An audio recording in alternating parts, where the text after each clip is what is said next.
Assalamualaikum warahmatullahi wabarakatuh. Selamat pagi anak-anak ibu semua. Pada kesempatan pagi hari ini, Bu Yani mau menerangkan tentang pembangunan dan pertumbuhan ekonomi. Kenapa pertumbuhan ekonomi harus dipelajari? Karena pertumbuhan ekonomi merupakan salah satu indikator dari keberhasilan ekonomi sebuah negara. Akan ada pertumbuhan ekonomi jika pembangunan ekonomi di suatu negara itu ada. Karena dengan adanya pembangunan ekonomi akan berdampak pada perubahan-perubahan yang ada di sektor ekonomi.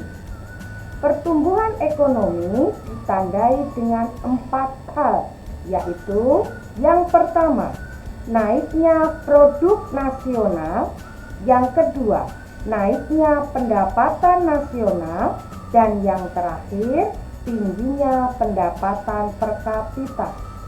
Dari analisa dan penjelasan di atas, dapat kita simpulkan yang dimaksud pertumbuhan ekonomi adalah kenaikan pendapatan atau produk nasional dalam suatu negara pada periode waktu tertentu dari tahun ke tahun. Untuk lebih jelasnya, mari kita saksikan cara menghitung pertumbuhan ekonomi suatu negara. Pertumbuhan ekonomi pada suatu negara dapat kita hitung dengan rumus sebagai berikut.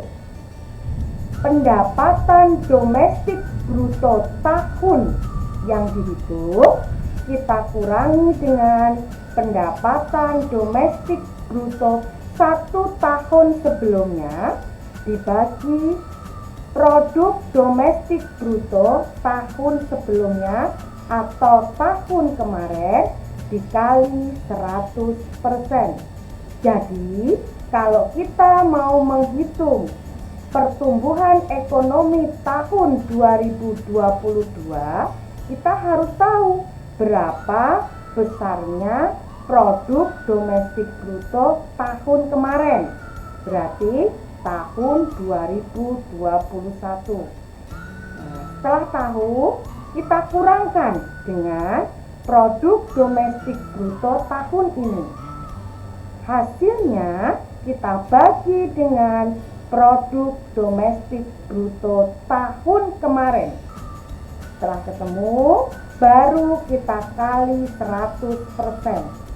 Di situ nanti akan ketemu berapa persen pertumbuhan ekonomi suatu negara. Sekian pembelajaran hari ini. Sampai ketemu minggu depan. Sekarang gunakan waktu untuk menghitung cara menghitung pertumbuhan ekonomi Indonesia tahun 2020, 2021, dan 2022. Sekian dari Ibu. Billahi taufik walhidayah. Wassalamualaikum warahmatullahi wabarakatuh.